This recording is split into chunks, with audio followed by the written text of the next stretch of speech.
Opening statement or straight to questions, Coach? Yeah, we can do an opening statement. I'm proud of the fight of these guys. I think Brian Fish said it the best after the game. He said the second half compared to the first half and compared to the first game, like the first times that our team like wasn't actively looking for Jalen. And when you've got a guy that's a workhorse like that, he's a grown man in the sense of his age, his body, his experience, his physicality, but his confidence. And it takes a lot out of you. You know, when you don't, guys like Jalen and Aaron, they make you feel safer, right? And great players I've had, that's a big part of leadership, is how much safer you feel playing with them. And players aren't going to look at it that way, but I as a coach look at it that way because it projects confidence in those guys. So I'm proud of the way we fought it out. They were fourth in the country. I think they're shooting. There's 46% of their points come from the 3-point line, which is fourth in the country. Their 3-point rate was fourth in the country, and they went way beyond that tonight, you know, with the 46 threes that they took. But we made the stops that we had to make. It was a bit of a pick our poison type of game because we didn't want to get into an overhelp situation because of how many threes they take. We kept telling our team that it's like an Alabama game. You know, it's an Alabama team that tries to create penetration. And if you help, they're going to kick it and they get the ball swinging. And if you don't help, they're going to go to the rim. And so for us, we adjusted. We had a really good finish to the game with the scoring. And they were mixing defenses and our guys were really active and playing through it. And I'm proud we got this one under our belt now because I didn't like our confidence at all on Saturday night. And I thought our confidence came alive in this game. Okay, we're going to go into questions. First, we're going to go to Anthony Dasher, and then we're going to go to Mark Weiser. Hey, Coach, good to see you. Hi, you too. You know, whenever we've asked you about replacing Jalen, you mentioned Dalen as being a guy you were going to kind of look for and then want to see some more from. He played with a lot more confidence tonight as well. Hit the 2 big threes, played with a lot of energy on the court. What difference can he bring if he continues on that track? Well, there's a couple of things, and I think it's another one. Brian Fish said it best. He said he's been proved more in the last 5 days than he has in 5 months, and it's because of that confidence, right? And the injury that he had really set him back. It set him back mobility-wise, contact-wise, physicality, all those different things.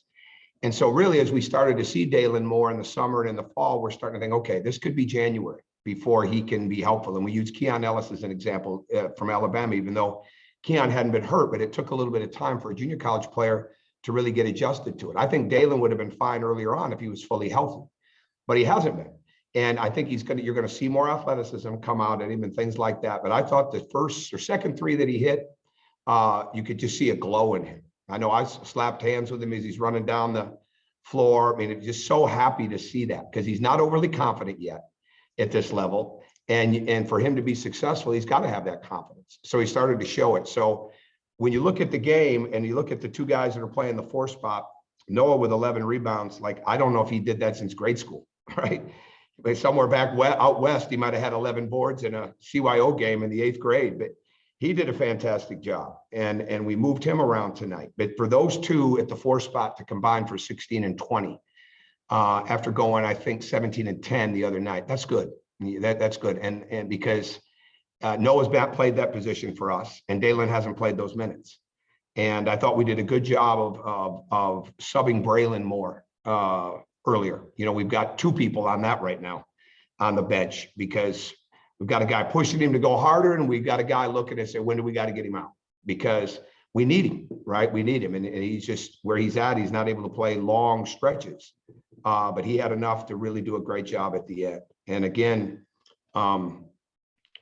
we took him out. Dalen played the 5 at one spot. He hasn't even played that in practice for us. So we're a little makeshift right now, but to find a way to win the game, and it's not important who we're playing. It's important that we found a way to win the game. And I think that's what we've got to have to build our confidence. Tom, you mentioned the value of having Aaron Cook, you know, especially with Jalen out now. When he got in the portal, I mean, was it pretty fast that you knew, and he had 12 assists tonight, I guess, that you knew this is a guy that you really wanted to get in your program? Oh, absolutely. We tried to get him a year ago, but we didn't get very far. When he left Southern and went to Gonzaga, we tried to get him involved, but absolutely we did. Absolutely. And we were on some other guys, and I've said this before, and it works out this way. There were some guys that we didn't go on because we still had Severe.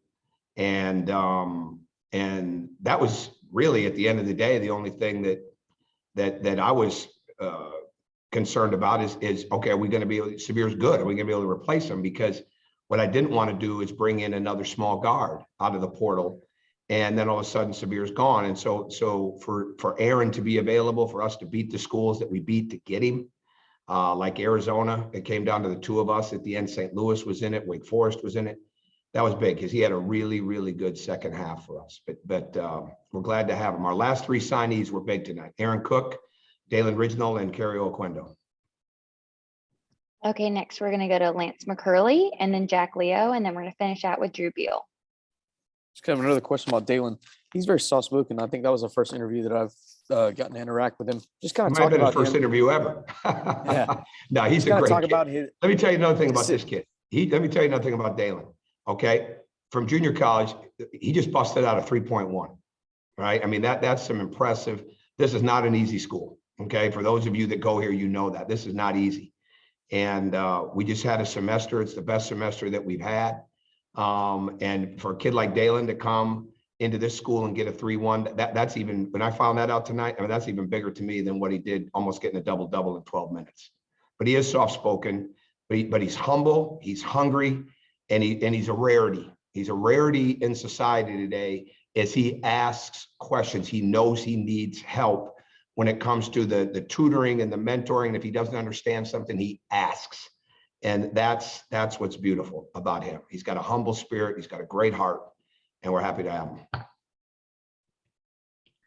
Yeah, Coach, just what adjustments were made late to help you guys pull away a little bit there in the final stretch? I think where we put Noah in the zone. I think the fact that Braylon could finish the game for us was big.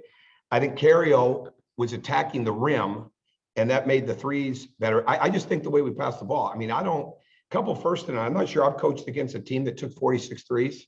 And this might be the first time. It's got to be a low on turnovers for us, but it might be the first time we've had 20 assists. I'm really not certain, but the ball was really moving well. And that's what we have to have. So I don't know if it was an adjustment as much. We moved some people around, in the zone. So that was adjusted. We started working on that yesterday.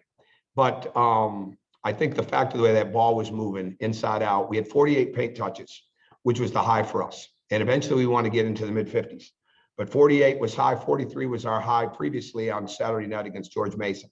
So when that ball's touching the paint, it really doesn't matter what you're running. If it's getting into the paint, it's getting out for threes, or it's getting into a drop-off situation, then it's good. And so it wasn't an adjustment as much as it was just playing cleaner and playing the way that we practiced to play. Hey, Coach, the team only let up 2 offensive rebounds after letting up 9 in the first half.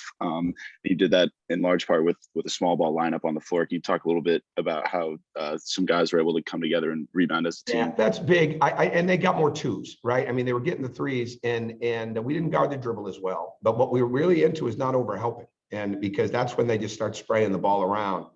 And they did it a few times. They're really good at that. And their coach wasn't here. Justin Gray wasn't here, but he's a fantastic coach. I've known him since he was 20 years of age when I coached with Kelvin Sampson and Dan Munson on a World University Games team. We won a gold medal. We had Justin, Eric Williams, who was one of his teammates, and Chris Paul on the team. And so for them to play fast, be well coached, even without him, I'm not surprised at all. But we did a good job defensive rebounding the other night. I think John Bateman told me we're plus 17 on the glass the last 2 games. And we've got to continue to build on that. Okay, thanks, Coach. Congrats on the win. Thank you, guys.